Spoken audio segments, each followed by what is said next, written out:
Good morning, I'm Vivian. And I'm Linda. And this is the Society News for Thursday the 18th of April 2019. Tuesday the 23rd of April. The swimming group are swimming at the waterside pool in Wight. The pool is closed to the public whilst the group swims. There are male and female volunteers to help you get in and out of the pool, as well as lifeguards to ensure your safety. To join the swimming group, please call the site for Wight first to notify us of your swimming ability. You need to register with the office at Millbrook House first to be able to swim with the group. Laura will be at our Place community drop-in session at the West Wight Community Centre in Moor Place, Freshwater. Come along to say hello between 10 a.m. and 12 noon and enjoy a free cup of tea or coffee. And on Wednesday, the 24th of April, the weekly coffee morning will be held at Millbrook House this week from 10:30 a.m. There will also be our low vision drop-in between 10 a.m. and 12 noon. This is a weekly event to allow you to view and try the low vision equipment we have at the Society without the need for an appointment. Thursday, the 25th of April. The Thursday social group are meeting at Millbrook House. The group meets from 10:30 a.m. till 2 p.m. You can knit or just have a chat. Then later in the afternoon, volunteers come in and read to the group from different topics. On Friday the 26th of April, the Striders group will be meeting for a walk from Wroxall to Ventnor, and lunch afterwards will be at the Spyglass Inn. If you would like to join the Striders group, then please contact the Society on 522205 or email members@iwsb.org.uk. Any other news? The Fellowship for the Visually Impaired will be meeting at Bethany Evangelical Church on Saturday the 27th of April at 3 p.m. The speaker will be Mr. Andy Attrill, who will give a short Christian message. Activities include hymns, quiz and story reading followed by tea. NB. A collection is taken from which donations are made to the Torch Trust for the Blind. Hymn books and scripture in large print and braille are available. For further details, please contact Mrs. Jackie Moore on 587097. Southern Vectis have advised us of some time-limited changes to the following bus routes. From 8 a.m. on April the 11th until 5 p.m. on the 17th of May, routes 2, 3 and 8, which normally operate from Fitzroy Street, Sandown, will operate from the Broadway, right into Station Avenue. Until 6 p.m. on the 24th of April, routes 2, 3 and 8 will have the following alterations. Towards Ryde, route will be at St John's Road, Green Street, West Street, Lind Street to Union Street. From Ryde, route will be Esplanade, Dover Street, Wood Street to Monkton Street. Upcoming activities. 2 new coffee mornings will be starting in Ryde and Cowes. On the last Tuesday of each month, beginning on April the 30th, we will meet in Costa Coffee, High Street, Ryde, from 10:30 till 11:45 a.m. On the first Thursday of each month, beginning on May the 2nd, we will meet at Costa Coffee, High Street, Cowes, from 10:30 a.m. until 11:45 a.m. Refreshments are available to purchase direct from the coffee shop. Our coffee mornings are run by staff and volunteers from Site for Wight and are open to all. We hope to see you there. The audio book group meets on the second Wednesday of each month at Lord Louis Library in Newport. We meet from 2 p.m. for about an hour. We discuss the last month's book over a cup of tea or coffee before handing out the book for the next month. Books are available on CD or USB stick. There is no charge for this group for visually impaired people. There is no transport available for this group. However, sighted guide assistance is available between the library and the bus station if requested in advance. For more information or to register your interest for any of these activities, please call Sight for Wight on 522205 or email members at iwsb.org.uk. Now this week's In Touch. Who can read your mail? Are you restricted to the dog-friendly part of the pub if you own a guide dog? And who can legally read your post to you under the data protection laws? Last week we reported on the concerns of some listeners that changes to the software Apple uses on its iPhones and Macs could compromise their privacy. We reported that by showing that a screen reader was being used on a website, it could reveal that the person browsing was visually impaired.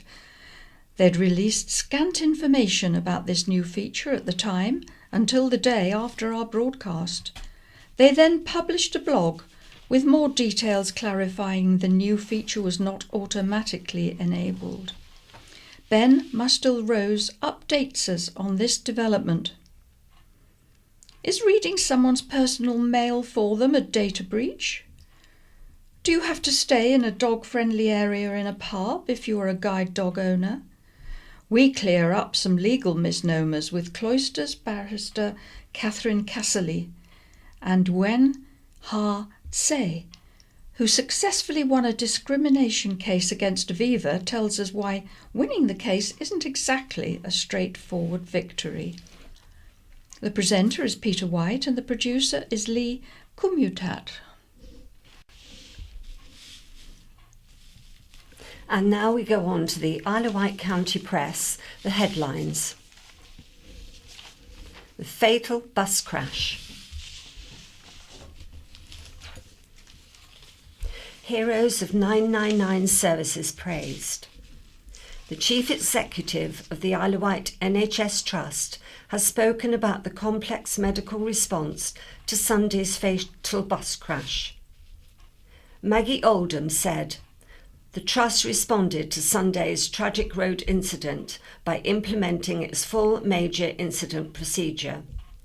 This resulted in additional staff from across the Trust being made available to care for the significant number of patients arriving in a short space of time, alongside continuing to care for existing patients.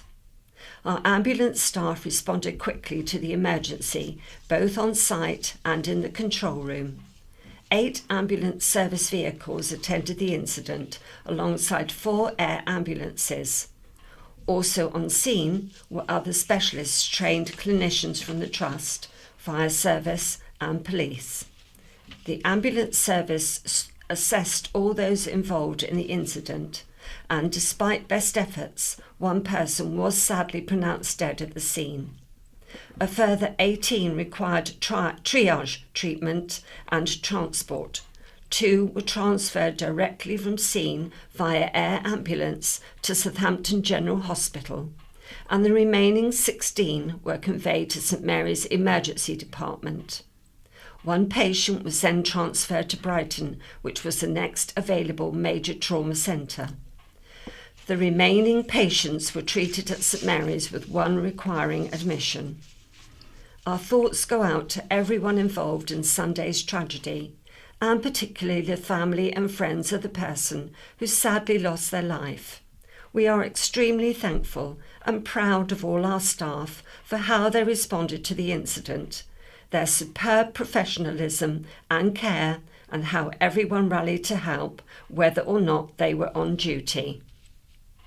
And now more information on that terrible crash. 1 person died and dozens were injured in the crash involving 2 cars and a bus on Forest Road, Newport. Emergency personnel from all over the island descended on the scene and a major incident was declared. Yvonne Copeland, 64, of Shide, Newport, died at the scene. She was driving a red Fiat Bravo. 3 other people in the car also suffered serious injuries. The driver of the bus, a man in his 50s, is also said to have sustained a serious injury.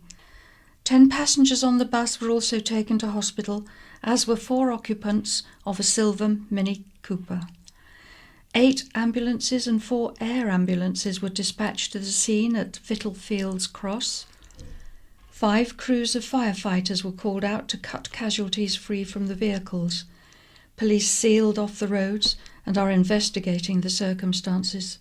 St Mary's Hospital had to draft in extra members of staff to deal with the influx of patients to the emergency department. The crash took place at the crossroads with Betty Haunt Lane and White House Road. An eyewitness who was on the top deck of the bus spoke to the county press. Alicia Smith, 23, on holiday from the mainland, said the bus collided with a Mini. We hit and then bounced on to hit another car. The next thing I knew, I was on the floor and got up to see if everyone was okay. A few were hurt and covered in blood, but no one was severely injured at the top. By the time I made it downstairs, someone was with the driver and ambulance, and police had been called. The police came, and anyone who was not injured and could walk off was helped off the bus to wait for police to take names and numbers. There was lots of police and paramedics helping those who were badly injured. It was very quickly responded to. It was very frightening. The crash involved a Southern Vectis Route 7 bus. Richard Tilsley, Southern Vectis General Manager, said, "There was a serious collision at 12:45 p.m. on Sunday on Forest Road, Newport bound. At this stage, the full circumstances of the incident are unclear, but sadly I understand one of the car's occupants has died. This is very distressing for all concerned, and I would like to pass our sincere condolences to their family and friends. The extent of any further injuries is currently unclear. We know several people have been taken to hospital, and our driver had to be cut from his cab. He also sustained injuries. We are monitoring the situation of all those involved very closely. We are assisting the police as they carry out their inquiries and are also conducting our own investigation." Speaking at the scene, Group Commander for the Fire and Rescue Service, Justin Harden, said, "My thoughts are with the deceased family on behalf of everybody. It's been a significant incident, the like of which we have not seen for some time. It's been really effective, multi-agency response, police, ambulance, fire and air ambulance. It was quite a busy scene, but I would be doing a disservice if I said chaotic, because there was some really effective simultaneous working going on across the 2 cars and the bus to make sure everyone was extricated and moved from the vehicles as quickly as they can."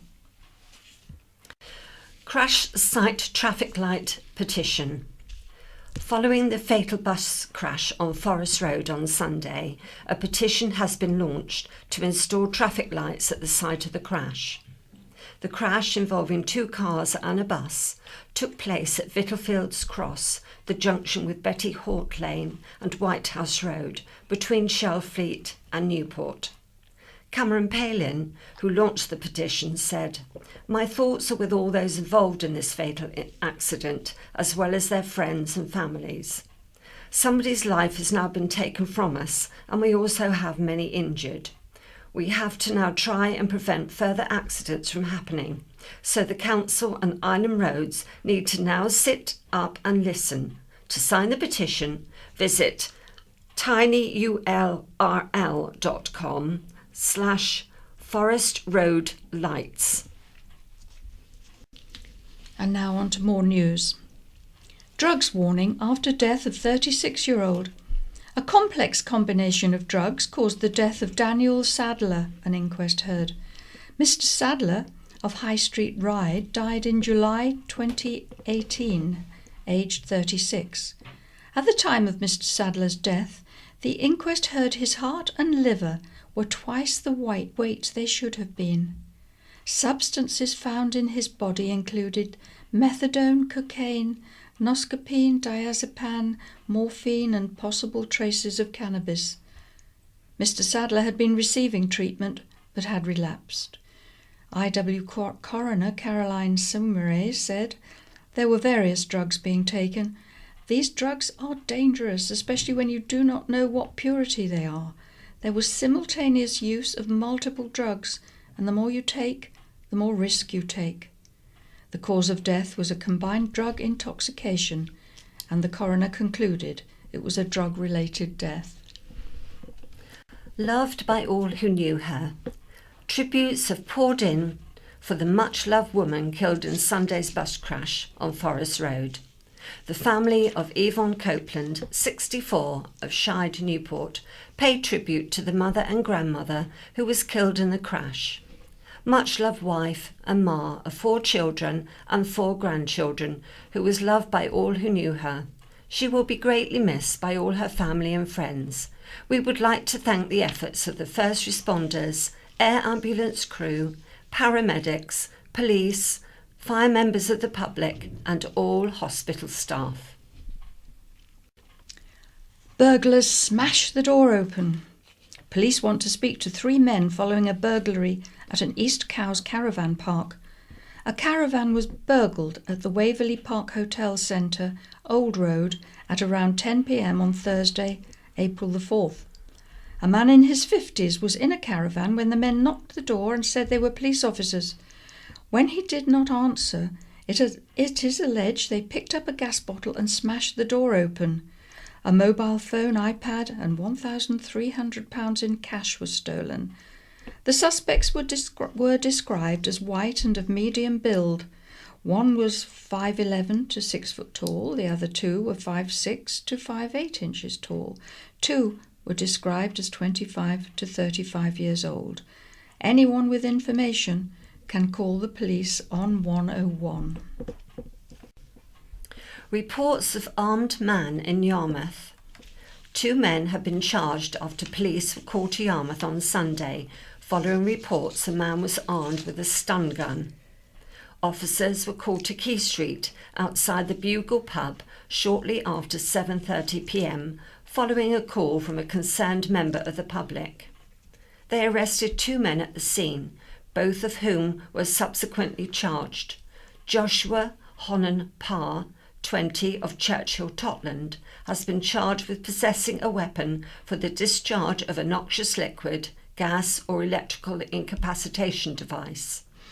He was also charged with obstructing or resisting a constable in their execution of their duty and using threatening, abusive or insulting words or behaviour to cause harassment, alarm or distress.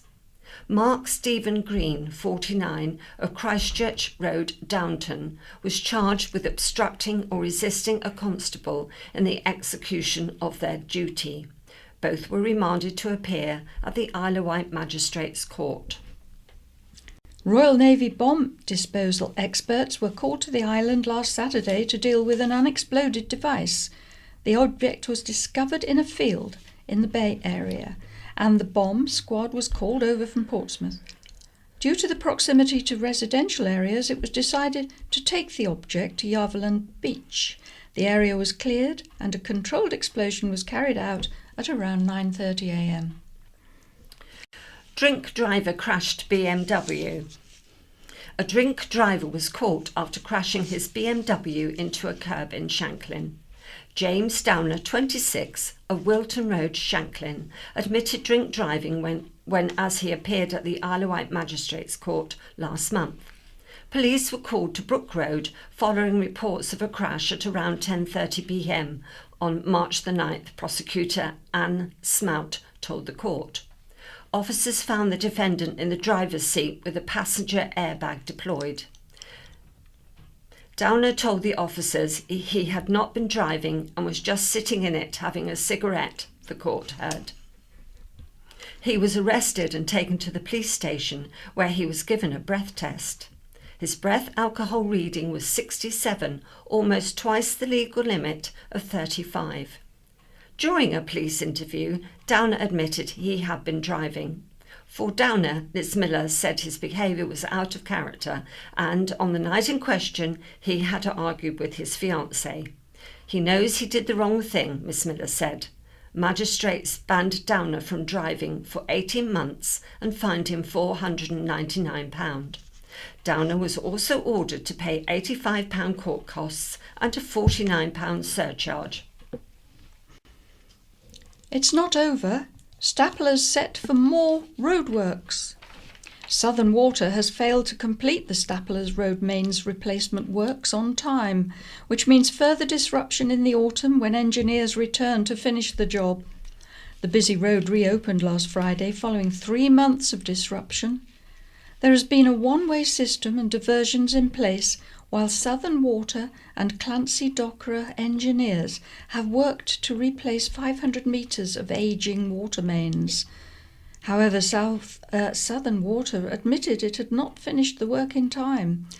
A spokesperson said, "Due to network issues, we were unable to carry out the final connections and work needed to complete the scheme." We'll be working closely with Island Roads, and to avoid the busy summer season, we will look to replan this work from September. Work to reinstate the recently laid road surface will be carried out in May, over 3 nights with closures. This will be advertised at the time. We'd like to thank motorists and residents for their patience during this work, and we'll update customers on the final phase of work later in the year. We'll remain on site to connect customers to the new water main. However, this work will be in the footway and will not affect traffic. During the past 3 months, drivers heading away from Newport have been able to use Stapler's Road as usual, but those heading into the town have had to divert via Wootton or Blackwater. Southern Water said it was investing £400,000 in the mains replacement work to reduce mains bursts and ensure a reliable water supply. Commenting on Facebook, one County Press reader said, "Unbelievable that after all this time there is zero urgency to get the job completed." Another said, "If utilities can't finish the job on time, they need to be charged a daily fine on the extra time it takes to do it. That would get these companies going." Posting on the County Press website, one reader said, "How much has this cost the local economy already? If work had continued a little longer each day, or at weekends, maybe we would not have had the chaos we have endured." Outrage as playground left bare. A popular Ventnor playground has been virtually stripped bare by the Isle of Wight Council, promoting outrage from families. North Street Playground, nestled in a residential area, had the swings removed last week. It had already lost a climbing frame and other equipment, leaving hardly anything for children to play on. The council has confirmed it has no plans to reinstate any of the main pieces of play equipment. Ventnor resident Wendy Marshall said the playground was created after houses were bombed and destroyed during the Second World War. She said no one in the town or on the town council seemed to have been notified of the latest changes. Mum of 2, Tara Barnes, said, "It was a shock to go there yesterday to find half the equipment had been taken away. I know so many children who live in Ventnor and surrounding areas who always use this playground, us included, and it's such a shame. There will soon be nothing for the children to do in Ventnor." Jacqueline Cook said, "It is such a shame to hear about the willful destruction of North Street Playground. I was brought up on North Street and we love being able to use this playground, as my son and niece do now when they visit their nana. There are precious few play areas in Ventnor. It also sets a dangerous precedent for the council to tear apart other play areas." Mum Kirsty Chapman also lives nearby. She said, "Our kids and those before have spent countless hours there, making friends, breaking friends, and building relationships that have gone on into adulthood. It's still really well used. The kids were excited at first when they saw the swings gone, assuming a more modern replacement was coming. But bit by bit, the council have taken it away." An Isle of Wight Council spokesperson said, "North Street is a council playground. We risk assess all playground equipment regularly and, where wear and tear is identified, we repair the equipment or remove the equipment on safety grounds. Unfortunately, at North Street, the swings were beyond repair, and if left, would have posed a risk to users, so have been removed and will not be replaced. The bouncy ride can be fixed and will be back in place as soon as possible. A Keep Our North Street Playground petition has been launched. A St Helens couple have finally received a Christmas card after it was mistakenly sent to St Helena, a remote volcanic island in the South Atlantic Ocean. The card was sent to Margaret and Roger Curtis by friends in Wroxall, just 10 miles away, but was redirected halfway around the world and ended up travelling around 10,000 miles. A simple message stamped on the envelope declared, "Missent to St Helena." St Helena is one of the most remote islands in the world. Famously, Napoleon was exiled there in 1815, where he died just under 6 years later.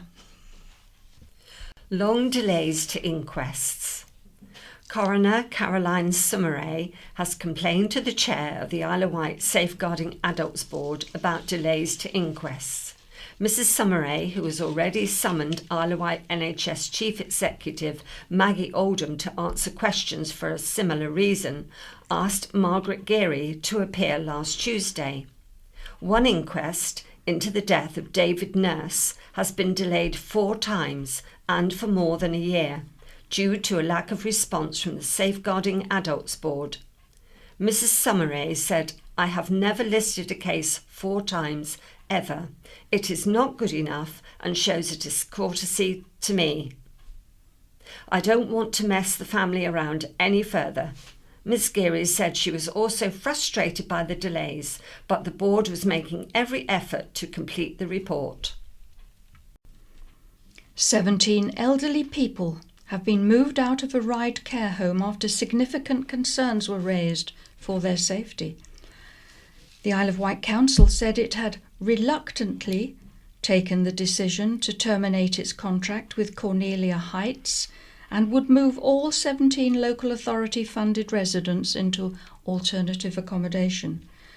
Owners Sanjay and Sandhya Ramdane said the decision had left them with no choice but to close the home. However, their other care home, Waxham House, also in Ryde, will remain open. They said, "We are very sorry at this sad outcome. This is a sad day for Cornelia Heights, and I thank our caring, hard-working staff for all their efforts at this difficult time." A council spokesperson said, "Widespread and significant safeguarding concerns had been raised by the Care Quality Commission and by local authority and healthcare staff as well as the fire service. The council will be working closely with residents and their families to find alternative accommodation as a matter of priority, and is also offering to help other self-funding residents at the home who may wish to move," said the spokesperson. The council's Director of Adult Social Care, Dr Carol Tozer, said, "It is the immediate welfare and safety of the residents that is our foremost priority. We have worked intensely with this provider for over a year to support improvement, and the provider has not been effective enough in making the very necessary changes during that time. The CQC shares our level of concern and have very recently undertaken an inspection which has identified significant concerns. The Commission has informed the Council it will be taking formal enforcement action against the provider. We would never, ever move frail, vulnerable people from their care homes without very good cause, but the threshold to do so has been met in this case. Cornelia Heights is registered to provide care and accommodation for people who require nursing or personal care, including those with dementia. The home was inspected by the CQC in November and rated as requires improvement overall and in all categories apart from caring, which was rated good. Top Tory councillors vote UKIP tweet.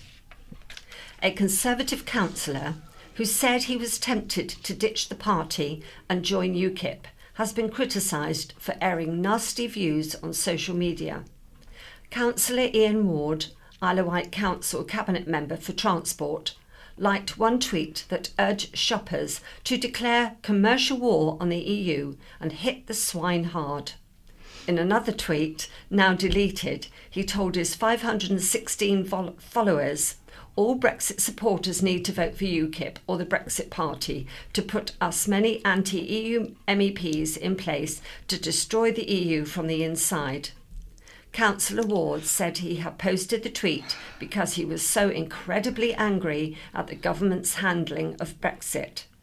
He said there had been moments where I had been tempted to leave, but this is only one issue and I am a dyed-in-the-wool Conservative. Councillor Ward has been criticised for liking controversial tweets, including some written by controversial columnist Katie Hopkins and a Jacob Rees-Mogg fan club account.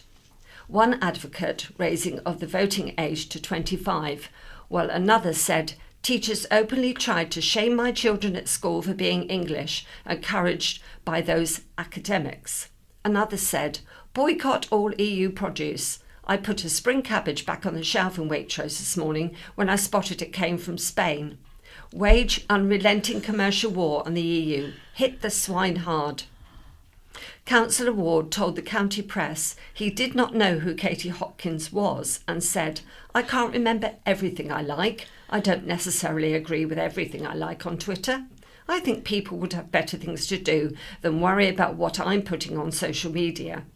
However, Wight Breaking News at Wight Breaking posted, "Let us not normalise the beliefs of Ian Ward. For someone who believes Brexit will bring everyone together and that people old and young voted for it, he's quick to want a ban on people under 25 voting. But hey, it's not all the young, it's the older people too. And this is why he believes it's right to use a picture of someone whose colleague got killed over such matters as target practice." Isle of Wight Conservative Association councillor David Pugh said Councillor Ward clearly felt strongly about Brexit but was still expected to encourage people to vote Conservative. Anyone who holds public office should be careful in the language they use publicly. People take a considerable interest in what elected officials say online. IW Pride is saved. The event is set for July. An IW Pride event will be held this summer after supporters came together to save the event. After organisers announced the event would not take place due to a lack of volunteers, a new group came forward in an effort to save it. All those involved have now pooled their resources and announced IW Pride will take place in Ryde on the weekend of July the 20th and 21st. In a statement they said, the 2019 event will build on the legacy created from the island's first Pride in 2017 and the hosting of UK Pride last year, none of which would have been possible without the dedicated work and passion of a committed group of people, including the former trustees who had a vision for what needed to be done. Following the charity's AGM in March, new trustees have been appointed. One, Laura Fraser, said, "It's great news for all of us on the Isle of Wight that we will once again be able to celebrate inclusion and diversity. There's a lot of hard work ahead of us to make this happen, and we will need, once again, to harness the energy and enthusiasm of volunteers." Fellow trustee John Branscombe said, "Although the reasons for the previous trustees' plan for a fallow year for IW Pride were understood, there's a heartfelt feeling in many quarters that such an approach could lose something that in a short time has made such a difference to our community. We've been glad to be able to get together with many people who have come forward wanting to help us make it happen again this year." Tamarind Restaurant 0 stars. Staff at a popular Indian restaurant in Newport have apologised to customers after an environmental health inspection found evidence of rodents in food storage areas. The discovery, alongside a few minor points, resulted in a 0-star hygiene rating. Tamarind's previous rating, following an inspection in 2016, was 4 stars, and before that, after a 2014 inspection, it was given 5 stars. Managers at the restaurant have spoken out and publicly apologised. A spokesperson for Tamarind said, "We can wholeheartedly understand the concern that our obtaining such a low score causes to our customers and the wider public. We take this matter extremely seriously and apologise most sincerely for the concern this has caused. As our historically high scores demonstrate, our standards are usually very high, which we pride ourselves in. We want to reassure our customers that our low score is not representative of long-term deterioration or generally low standards. The main issue resulting in our low score was an isolated problem that coincidentally and unfortunately for us fell on the day of our visit. Should you still have any reservations, we welcome you to come along during our opening hours and view our kitchen for yourselves." Tamarind said all potentially contaminated food was disposed of immediately. A deep clean had been carried out and maintenance had been done to remove pest access points. A follow-up visit by the Environmental Health Officer signed off all the remedial work carried out as satisfactory. A double bass belonging to an island musician has sold at auction for an incredible £22,500. Almost 400 phone and online bidders took part in the Fine Art, Antiques and Collectibles sale held at HRD Auction Rooms, Brading, last Tuesday. Auctioneer and valuer Warren Riches said it was contested by 6 phone bidders and many of the 370 live bidders on the internet around the world. It went quickly past the $2,000 to $3,000 guide price, reaching $10,000 within a few minutes. It went to a UK enthusiast for a final hammer price of $22,500. These types of instruments always generate massive interest, but this surpassed even our expectations. The double bass dates back to the late 19th or early 20th century.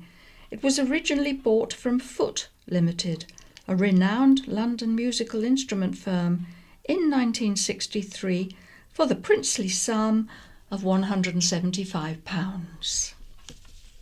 Home Education Register.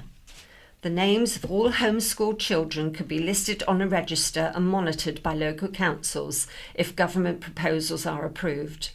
A higher proportion of children are home educated on the Isle of Wight than anywhere else in the country. At the end of last January, the Isle of Wight Council said 378 island children were home educated, almost 1 in 50. Education Secretary Damien Hines said a register would ensure homeschooled children were meeting expected standards. Officials hope it will help authorities identify when a child's education is not good enough, whether it is solely religious, whether they are not attending school, or whether they are attending an unregistered school. Mr. Hines said, "We have a duty to make sure young people are prepared for life in modern Britain.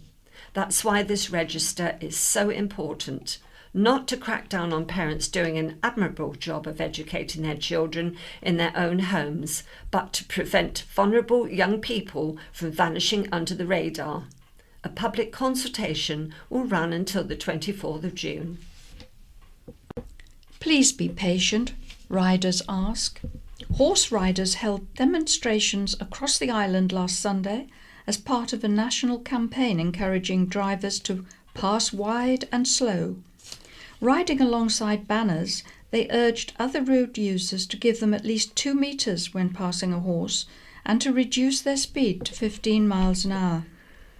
Speaking to the county press at the demonstration in Newport, horse rider Jackie Watts said, "There are far too many accidents involving horses and other road users.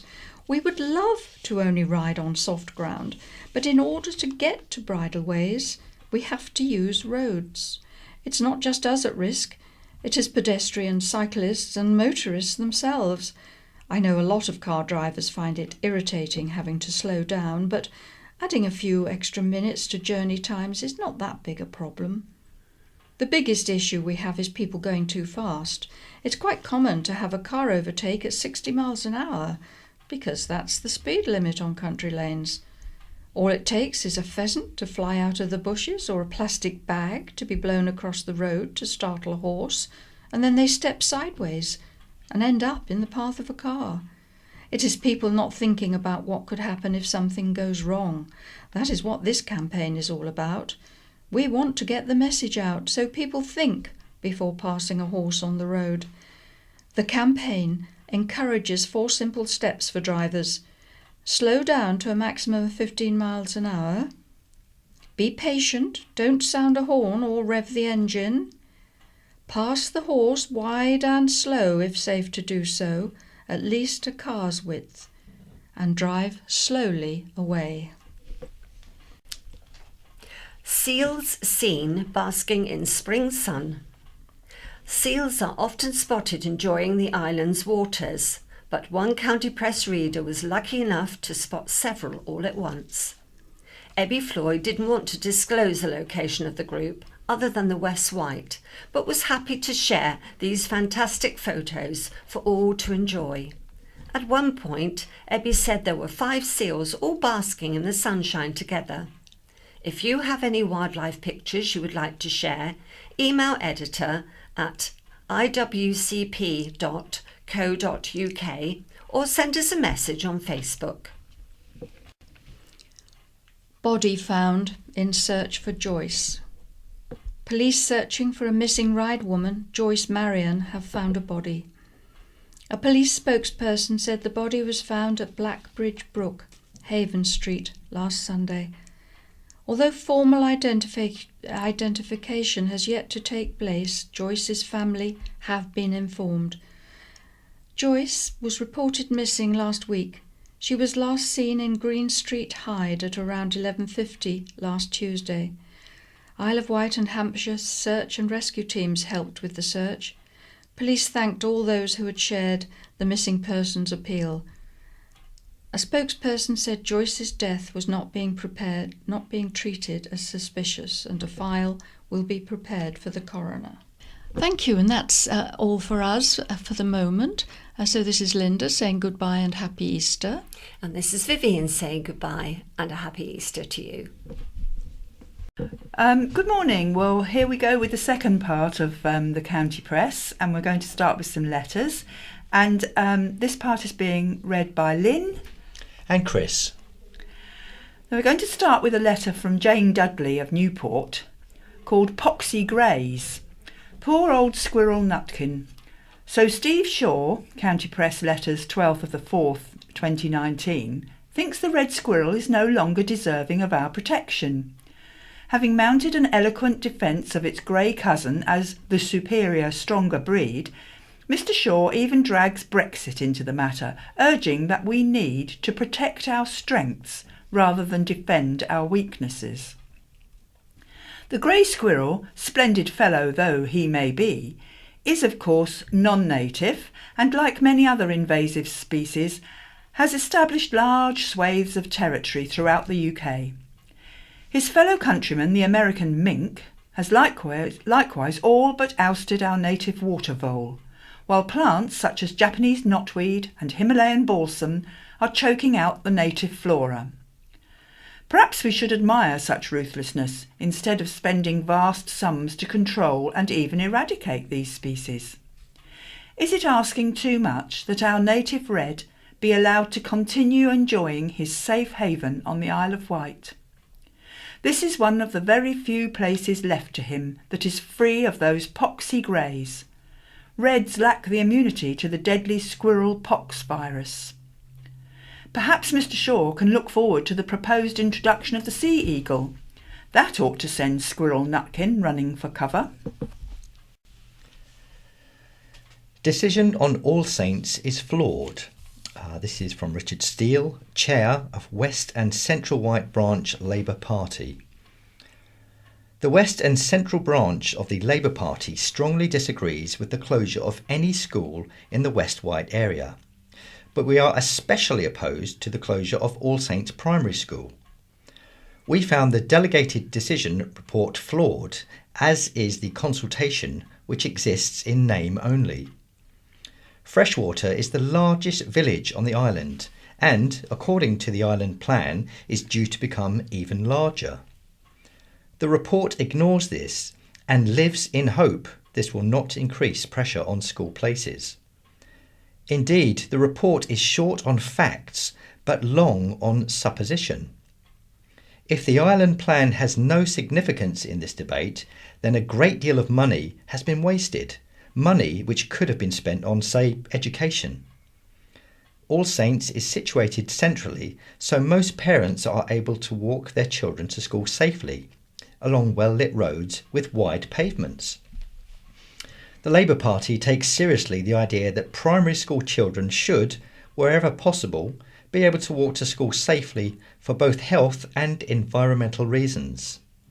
This principle is widely accepted in 2019, but not, apparently, by this council. The proposed alternative, St Saviour's, is accessed by narrow, unlit lanes with no pavements, which, for those that have to walk, is potentially dangerous.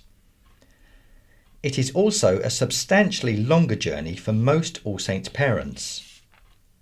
Regarding the school's academic achievement, the league table results, amazingly unacknowledged in the proposal, show in 2018 All Saints was 9th out of all of the island primary schools in reading, regarded by most educationalists as the key skill. In writing and mathematics, the school is average. Since they have recently appointed an enthusiastic and successful maths specialist, that area can be expected to show improvement in due course. The school is, therefore, far from below average, as has been suggested by the carefully chosen and out-of-context quotes from the Ofsted report. The delegated decision report is highly subjective and skewed to support a specious argument. As everyone knows, all school performances vary over time. What is good school one year becomes a poor one later on, and so on. This is such a weak argument for closure, and it should be disregarded. Paragraph 34 of the report looks at the statutory guidance issued by the DFE. The proposed decision to close All Saints fails this guidance in every respect. This is important and alone would render the decision unsafe. And now a letter from N.M. Harris from Cowes, called Stop the Waffle and Deal with Local Issues. I have just read Bob Seeley's MP party political broadcast column in the county press. I cannot imagine which planet or island he is living on. This is how I see it. My pension rise was about equal to the increase in my community charge. Our excellent local surgery has 15,000 patients and cannot cope. The island will soon be sinking under the weight of new housing. Newport, looking like the back streets of Cairo, was gridlocked with traffic this week for 20 minutes. And the NHS want to charge my son £8,000 to deal with his 2 painful bunions. We are told our economy is number 3 or 4 in the world. So why is the country in such a mess? Hospitals, police, you name it. The only good news is the new TV comedy called The Houses of Parliament. Come on, Bob, stop the waffle and deal with some of the important local issues. Green Boost. This is from Jeff Naylor from Winchester. Contrary to the Conservative MP Jacob Rees-Mogg's suggestion that participation in the European elections would result in the election of the likes of Tommy Robinson and UKIP, it is more likely it would benefit the Greens. In England, voting for the European Parliament is the closest electors have to a poll by proportional representation. It is a huge opportunity for electors in England and also those in the rest of the UK to have a rehearsal for the next British general election. Electors who would like to vote Green but never do because they think they don't stand a chance under a first-past-the-post FPTP electoral system.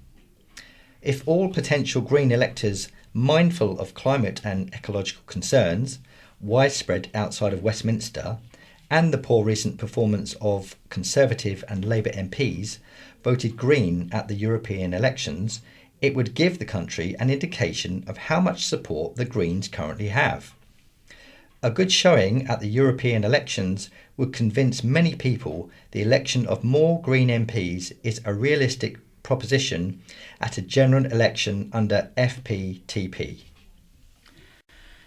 We regret that you have not had a looking back section for the past couple of weeks, but the new editor of the County Press has edited that section out altogether. And now the island's history told in postcards of the day. The first postcards in Britain were introduced in 1870 by the post office. They were plain with a printed stamp already on the address side. On September the 1st, 1894, the post office allowed cards printed by other people to be used with an adhesive stamp placed on the address side. Rapidly, printers started producing cards with a small picture with sufficient space to write around it, as only the address could be written on the stamp side. In 1902, the post office changed its rules to allow full pictures to be printed on one side and half of the address side to be used for a message. Britain was the first country in Europe to allow this practice. From September 1902, manufacturers started printing a vertical line to divide the address from the message. Instructions were printed on the left-hand side. You may now write your message in this space. The Edwardian period was the height of postcard sending. There were several postal deliveries each day. Local messages could be sent and an answer received the same day or certainly the next. The postcard was the equivalent of sending a text today. Old postcards are invaluable in showing the development of our towns, how the buildings have changed, old forms of transport, and even disasters such as fires, floods and shipwrecks. Postcards of Osborne House were produced before the death of Queen Victoria. The earliest cards of Osborne were sent when the message had to go on the same side as the picture. A few of these will be on display at East Cowes Town Hall from May the 25th to the 27th in the exhibition showing the effect Queen Victoria had on the town. By 1904, when Osborne was opened to the public, full card pictures of the house could be printed. With the bicentenary of the birth of Queen Victoria occurring on May the 24th this year, look out for the commemorative stamps that will be issued on that day. For us on the island, these should be special. How many will be stuck on postcards from Osborne House? Okay, we go on to some Wight memories, and this is entitled An Illegal Show on Shanklin Pier. Alan Stroud takes a look at a historical court case centred around one of the 1930s most famous comedy duos for a performance they gave at Shanklin Pier. In the 1930s, Clapham and Dwyer were one of the hottest comedy acts around. Completely unknown today, they were a household name.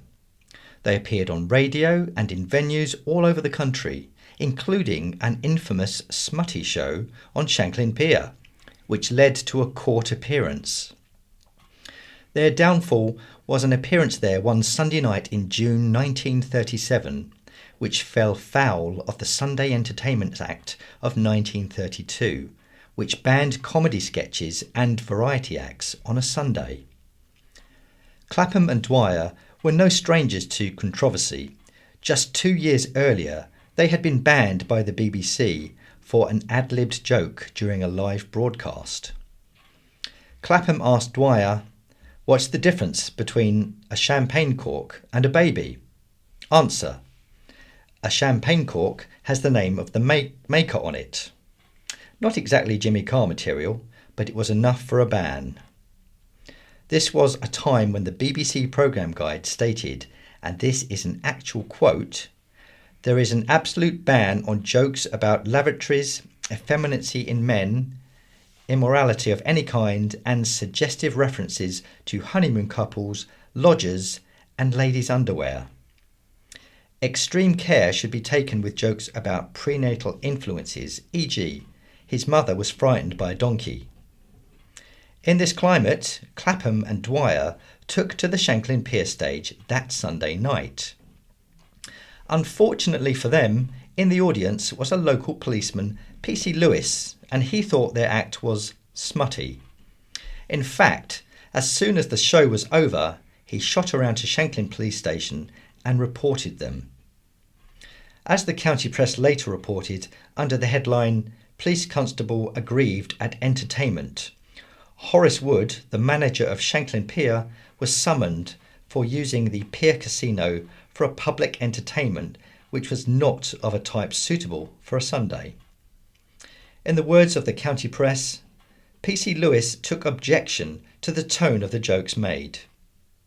One of the men was supposed to be a porter at a nudist colony, and the joke was that there was a fancy dress ball and that one gentleman attended with rings painted round his tummy to represent a naval officer.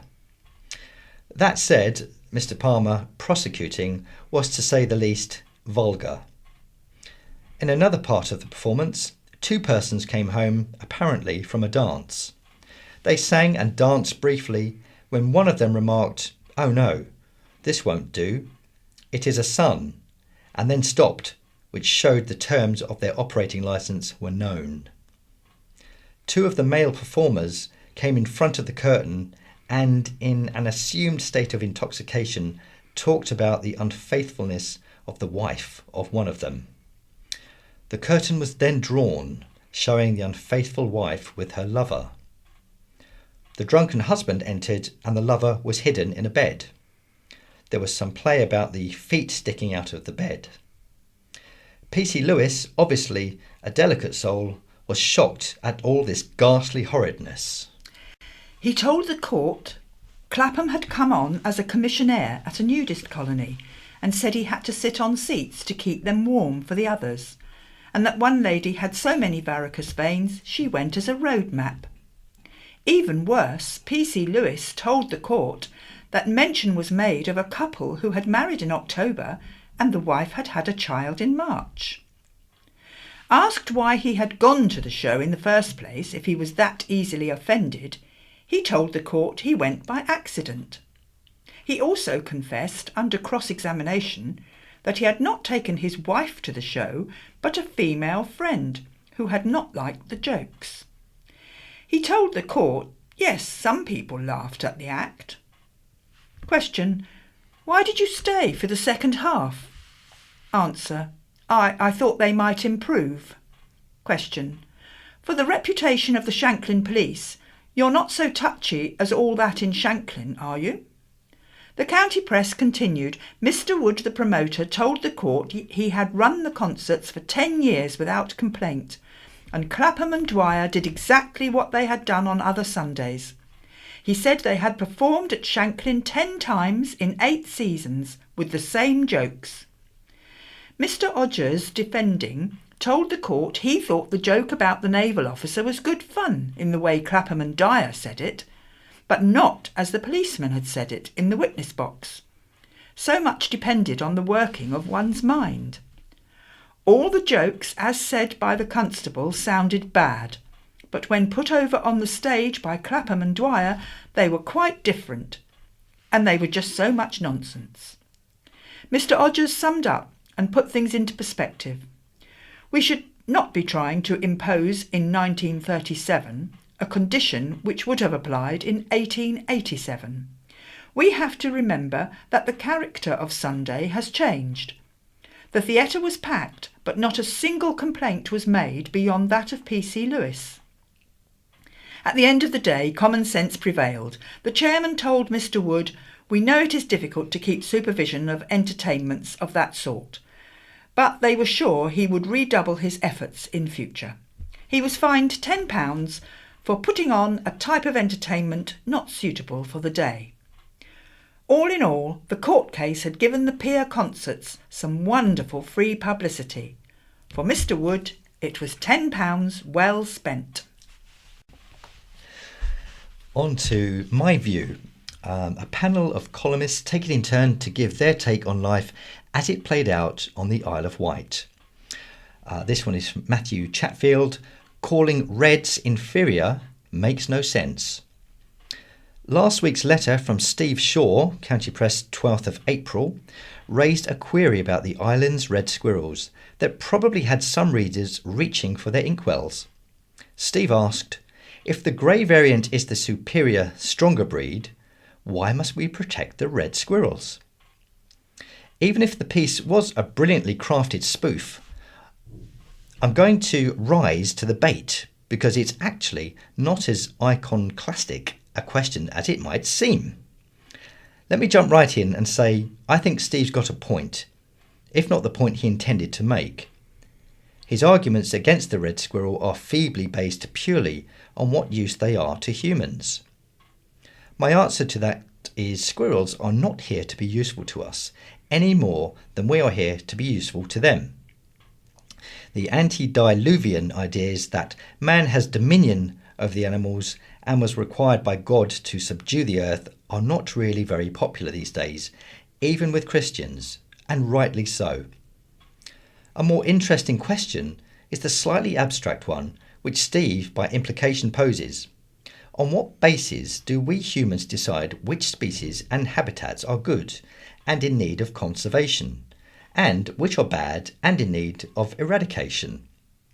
This is a question I have had 30 years or so of practical work as a countryside manager to consider. I remember a day working as a young ranger felling hazel in a coppice woodland. This is common conservation activity around here, beneficial for dormice, bluebells, primroses and more. Two women rushed up to me and begged us to stop destroying the rainforests. I couldn't persuade them what we were doing was a good thing, and they left dissatisfied, asking, "What gives you the right?" 30 years and a lot of coppicing later, their reasonable question still returns to me. The answer is, I did not then and still don't know now have a right. No moral or divine power allows us to label other living things good or bad. Consider the recent discussion about the reintroduction of sea eagles to the island. Some people thought it was a good idea. Others didn't. It was a typical debate about species conservation. Absolute rights did not come into it. The remarkable truth is, species that habitat conservation choices are never anything more than a matter of opinion. We can, I hope, weigh up the evidence and form a view, just like anything else. I'd prefer to do that in a scientific way, but that's not the only way by any means. There will be a range of views, and sometimes we will change our minds, like we did about that former beloved ornamental flower, Japanese knotweed. Calling red squirrels or any species inferior just doesn't make sense in this context. Squirrels are just squirrels. They live on the earth with just as much of a right as we do, and they don't care what you think of them. Now, Alan Marriott is writing a little article called Hands Up, I Was Caught Speeding. I have to go on record and say I am not above the law. Not for the first time in my life, I was caught speeding. My latest brush with the law happened in my native Cheshire and involved me being pinged while doing 37 miles per hour in a 30 mile per hour zone. Tut tut, I hear you say, and I would not disagree. I know it is dangerous and antisocial to speed, but not many of us can hold our hands up and say we have not crept over the limit now and then. Anyway, the love letter from the Cheshire Constabulary duly arrived, and I was given the options of a driver awareness course, taking the fine and points on my licence, or defending the indefensible in court. The third option was so clearly out, I took the choice of the course. which, as well as educating, never a bad thing, saved me the points on my licence. Rolling up at Westridge for the 4-hour session run by a couple of non-judging fellas from the Isle of Wight Fire and Rescue Service, it was interesting to observe at 59 I was not the oldest in the room by any means, and far from the clientele being a procession of boy and girl racers, they were in fact mainly more mature drivers who blamed time, pressure or lack of concentration for their momentary blip. Many of us admitted we had not had any driver training since we passed our driving test 30 or 40 years ago, and were piloting modern, faster cars with little up-to-date training. We learnt lots during the course, not least the difference between 30 miles an hour and 31 miles an hour in terms of stopping distance, which could make the difference between life and death for a pedestrian if you hit them. This was just one facet of a session which made you refocus on your awareness, observation and concentration on the road, the hazards which surround you, and the precautions you can take which will prevent you getting into a jam. There were also interesting nuggets of information, such as the fact that current advice for cyclists is to ride two abreast, to protect themselves from drivers getting too close. On the thorny question of the older driver, I don't want to get ageist about it, but given the recent example of a colleague being seriously injured by an older driver who lost control of their automatic car, there is definitely a case for a fresh look at the regulation of older drivers and the possibility of retesting. As I have already said, I am clearly no angel on the highway, and when I get to 70, think I could reasonably expect someone to check whether I am a fit and proper person to be piloting a 1-ton chunk of metal around the roads of the island. Well, we're sorry that it's a bit shorter this morning, but that's going to be the end of our readings this morning. So it's goodbye from me, Lynn. And goodbye from me, Chris. BBC Sounds. Music, radio, podcasts. Good evening. Tonight, a clutch of legal problems. How you can win a case and still feel like you've lost it. And who's allowed to read your post to you. But first, last week, we reported on the concerns of some listeners that changes to the software Apple uses on its iPhones and Macs could compromise their privacy. We reported that by showing that a screen reader was being used on a website, it could reveal that the person browsing was visually impaired. We had, of course, asked Apple on the programme to explain it, but they didn't make themselves available. They'd released scant information about this new feature at the time, until the day after our broadcast. They then published a blog with more details. Well, Ben Mustell-Rose, who talked about this last week, is here again. And Ben, let's just make it clear your position. Although working for the BBC, you're not a journalist, but you brought this to us as an ordinary user of Apple software.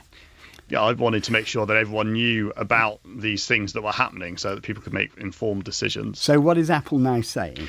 Well, this feature relates to something that they're working on that's in the pipeline relating to how accessibility is going to be done moving forwards. And this was the first sort of routes that we've seen of this feature that they're working on. And what we've actually learned is that even though this feature is turned on by default, that on its own doesn't mean that it's turned on. You have to turn another feature on in order for websites to be able to tell that you're using a screen reader. So I guess that the short version of that answer is that even though it's on by default, websites can't at the moment tell that you are using a screen reader. Now, we should point out that because of recent developments, we've been talking about websites so far, but if we look at apps across all the popular mobile manufacturers, it is possible for app developers to tell that you are using a screen reader. This has been something that's been possible for a long time, and there's actually no way to turn that off. Now, of course, app developers have a choice around what they do with this information that they can get from you. So,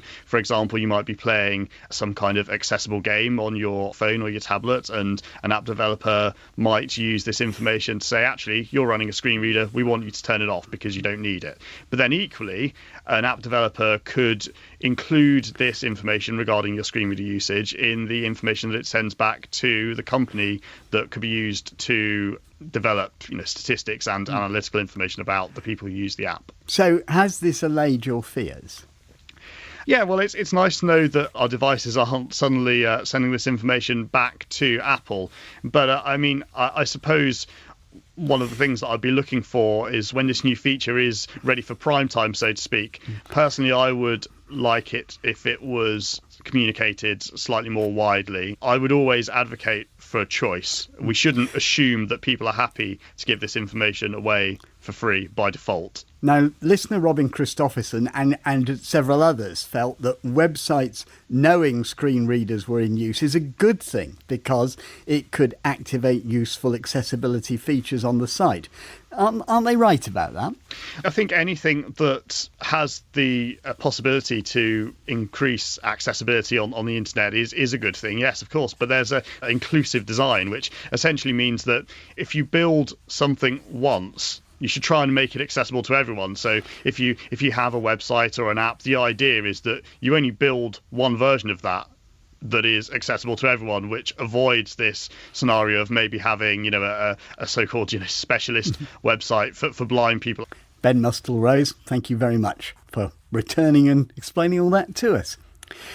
Now, we've received something of a cluster of legal issues this week, beginning with the case of Yuen Ha Tse. Regular listeners may remember that Yuen Ha was taking Aviva to court for not providing correspondence to her in Braille. She represented herself. Now, the case is over, but it seems to have raised more issues than it's settled, and Yuen Ha is with us. So, how did it go? Well, to be honest, Peter, the day was more awful than I anticipated. I felt so intimidated. It was all so formal. Lots of things you could and couldn't do, even though you knew you had a case. But the result? At the end of the day, I won, apparently. So there's three elements I was asking for. One was the declaration that Aviva had discriminated against me by failing to make reasonable adjustments. And the judge agreed, so he gave a declaration that they had discriminated against me, and that was something that Aviva kept denying that they had done. Secondly, there was what they call compensation for damages for injury to feelings, and that's basically a sum of money. So got a small amount of that, and then the third thing I wanted was for him to order Aviva to fix their systems, and he didn't do that, which is a shame. So as you understand it, they could still send you things in print or indeed any other format other than Braille, which is the one you want. He said that they're not supposed to by law, but he didn't feel he could give a specific enough order that they could stick to, because they convinced him that they had about 200 legacy systems that would be so difficult to fix everything, and they couldn't guarantee that it would never happen again. But there is another concern, and that is really about the financial result of this case, isn't there? Yes, so this case went through the fast track, which is a bit more complicated than the small claims and has more costs associated with it. And there's this thing that you can do, is they can make me a Part 36 offer, which is something the judge is not allowed to know about, and I'm not allowed to tell the judge or nobody. But they made me a Part 36 offer for, I think it was £3,400, and I rejected it because there was nothing in that offer about fixing the systems or admission of discrimination. And that would be a settlement out of court? That would be a settlement out of court. But on the day that I refused it, I got a print letter in the post. So there was no way I could accept the offer. And the judge, of course, he doesn't know about this, and he awarded me £100 less than their offer. And the rules are, I'm told, that if you get awarded less by the judge than the offer, then he can order you to pay their costs, even though you've kind of won. So far from being in pocket and winning your case, you could be out of pocket. I could considerably. I could be. They've sent me a cost estimate of £32,000. And now I have to justify to the judge why I should not have to pay Aviva's costs for him finding them in breach of the Equality Act. Let me bring in barrister Catherine Casserly, who specialises in disability rights cases with Cloisters Chambers. Now, I know, Catherine, it's difficult for you to talk about this specific case, but what's the legal situation relating to cost and compensation here that Yuen Ha seems to have been caught up in? Costs are always a difficulty, I think, for disabled people when considering court action. And, of course, for many disabled people, when they are bringing a case, and often it's a last resort, it's the principle of the case, and it's not about money, it is about an admission of liability and trying to make a service provider change their practice. But there is a difficulty when an organisation makes what Yuen Ha's referred to, a Part 36 offer, because the rules are that if that's beaten in court, then that does leave you liable to costs if you don't beat that. Because there's a kind of assumption that you needn't have brought the case if you had an offer out of court. Well, yes, I mean, that's the basis of it. What I would say, I think if someone does find themselves in that position, I would always seek advice, because one of the things that people can do is make a counter-offer that pitches perhaps their own compensation low. I mean, I think one of the issues about compensation in this area is that actually in practice it is low. I think many people are quite surprised when they find out actually that your injury to feelings when you've been discriminated against isn't actually very high. But when you do put in a counter offer, what you can ask for is that service provider changes their practice and that they admit liability, which is the equivalent of the declaration, because that is your counter-offer. And then if the service provider actually doesn't accept that, they may, for example, accept the compensation element but not the admission of liability or the change of practice, then you may not be in that situation when it comes to the hearing itself. But the other thing that people are trying to do is to get the rules on cost to change, so that they're more like personal injury, where the cost rules are shifted so that you can't enforce any costs award without the permission of the court. Let me just go back to Yuen Ha. So you still don't really know how this is all going to come out in the wash, do you? No, I won't know for a few weeks. Now, you chose to represent yourself, yet the other party had a full legal team. That must have been a pretty tough situation to be in. It was. They had their barrister and solicitor in court, and there was little old me, and I was all right until I walked into court and faced the judge as well. And at one time, the judge and the barrister were both looking through law books to remind themselves or see what the law was, which I found totally bizarre. And I felt really left out. It was just horrible. And Yuen Ha, there was one crowning irony at the court hearing, wasn't there? Explain. Oh, yes. So before I went through my witness statement, I had to swear an oath of truth. And the judge says, oh, I've only got this on a print card.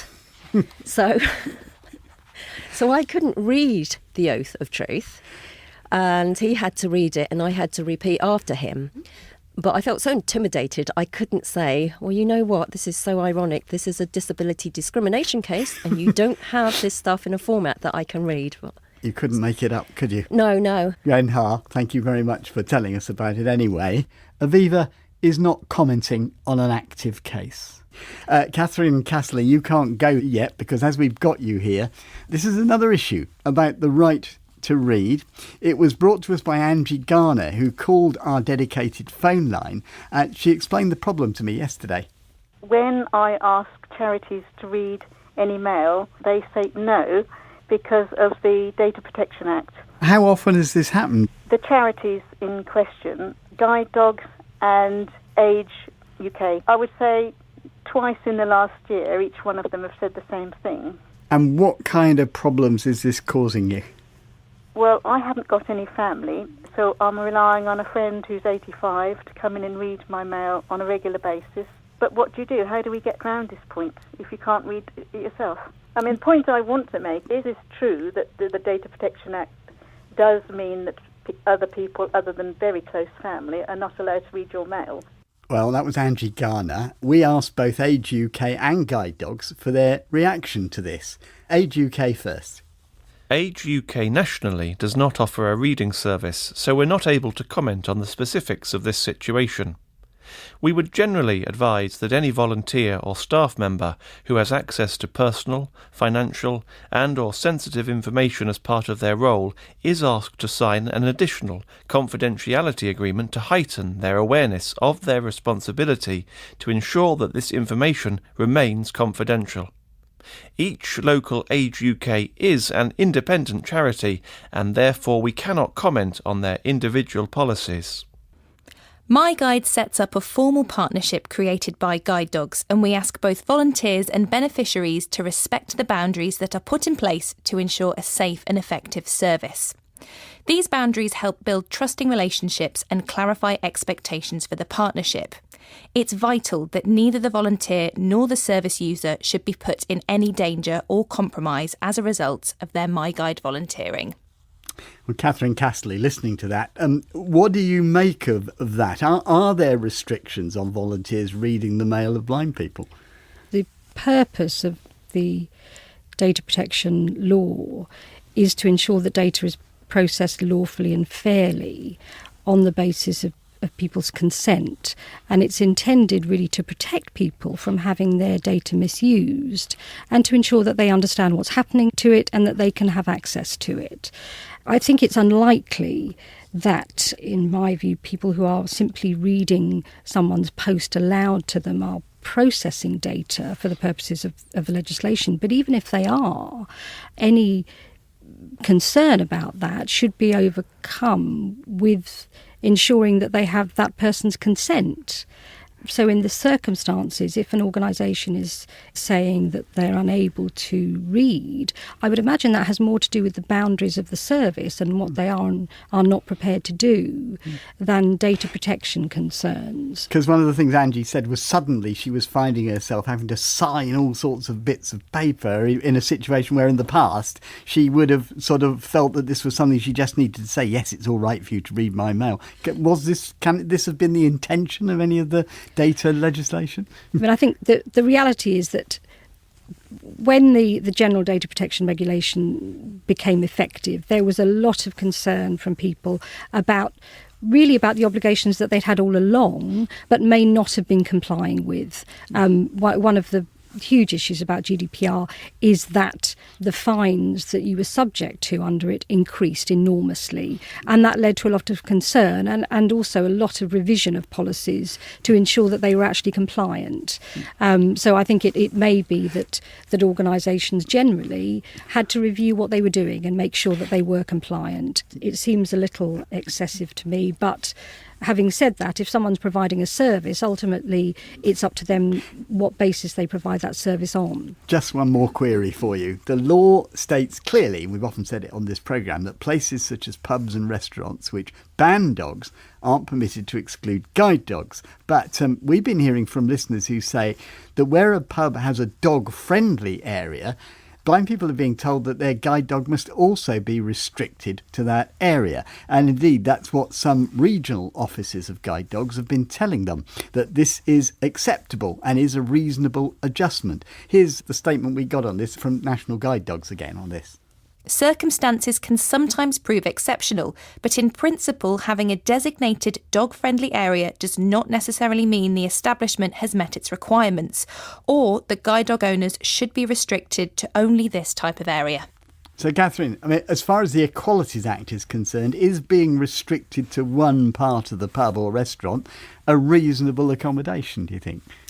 The way that the Equality Act works is it says that it's unlawful for a service provider, let's say a pub, to discriminate against someone who has a protected characteristic, let's say someone who's visually impaired, in a number of different ways. And one of those ways is to provide them with service on different terms. And that would include saying that when you come into this pub, you can only sit in a particular area. And there are different ways in which you can discriminate. Those include not making reasonable adjustments, but they also include treating someone unfavourably because of something related to their disability. And that, for example, is treating someone differently because they have an assistance dog. One of the things that I think people forget often is that you may make arrangements for people to have their dogs in, but if someone has an assistance dog, then that's different. That's something that an individual needs because of their mobility. And it's not enough to say, well, you can sit in that area with all those other dogs. Actually, if you're going to restrict someone's entrance, then under the Equality Act, you have to be able to justify that treatment. Otherwise, potentially, it is a form of discrimination. And it's not just about reasonable adjustments. It's about what's called discrimination because of something arising as a consequence of disability. So it's another type of discrimination, potentially. And it means that those pub owners will have to justify that treatment. So perhaps you should stand your ground on that one. Catherine Casserly, thank you very much indeed. And that's it for today, but we would welcome your comments and queries. You can copy what Angie Garner did and call our dedicated phone line where you can leave us a voice message. They all get listened to and people end up on the air. The number 0161 836 1338. You can email in touch at bbc.co.uk or click on Contact Us on our website, from where you can also download tonight's programme and previous editions of In Touch. From me, Peter Wight, producer Lee Kumitat and the team. Goodbye. Here's the scaffolding news for Thursday, the 18th of April 2019. We start with the Cowes area.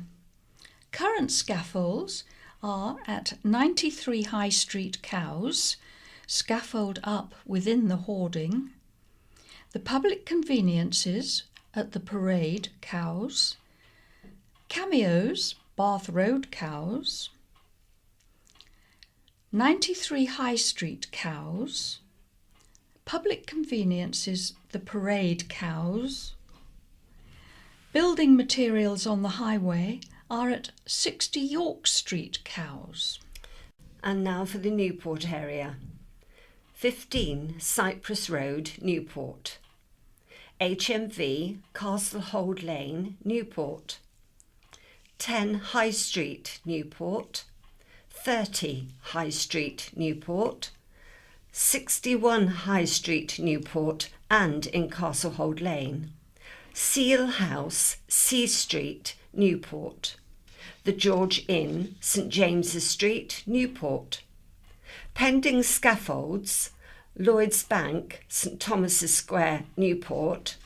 And current skips, 49 Clarence Road, Newport. In the Ryde area, current scaffolds are at Gardener's Cottage, Upper Green Road, St Helens, 91 to 92 High Street, Ryde, Coburg's Nightclub, Union Street, Ryde, Marvin's, Cross Street, Ryde, Fowler's, 41 to 43 Union Street, Ryde, Watson, Bull and Porter, 9 High Street, Ryde, and current skips are at Carita, Stane Road, Seaview, spaces behind 90 St Edmund's Walk, Wootton, 4 Harding Road, Ryde, pending skips, 5 Seafield Terrace, Seafield Road, Seaview, and building materials and hoarding, car park Brooks Road, Bembridge, and spaces behind 90 St Edmund's Walk, Wootton. The Sandown and Shanklin area, current scaffolds at Wilmer, Dorkin and Vermaper Cottages, Church Street, Newchurch. Trouville Hotel, 10 to 16 Esplanade, Sandown. The Ocean Hotel, Townhouses, High Street, Sandown. The Toymaster, 103 High Street, Sandown, in Albion Road. Moncherie Flowers, 23 High Street, Shanklin. Ladies' Realm, 48 High Street, Shanklin. Pending scaffolds, King's House, High Street, Sandown. Co-op, Regent Street, Shanklin. Current skips, 25 Donington Drive, Shanklin. Pending skips, 14 Donington Drive, Shanklin. Current hoardings, Premier Inn, 1 to 9 Esplanade, Sandown. Junction of St Boniface Road, Arthur's Hill, Shanklin. And now for the Ventnor area. Current scaffolds are at corner of Trinity Road and Madeira Road, Ventnor, 1 Boniface Road and into Trinity Road, Ventnor. Current skips, 16 South Street, Ventnor, Danyan Kebab Shop, 10 Pier Street, Ventnor. West Wight area, current scaffolds, St James's Church, St James's Street, Yarmouth. Pending skips, 1 Willow Cottage, Queen's Road, Freshwater.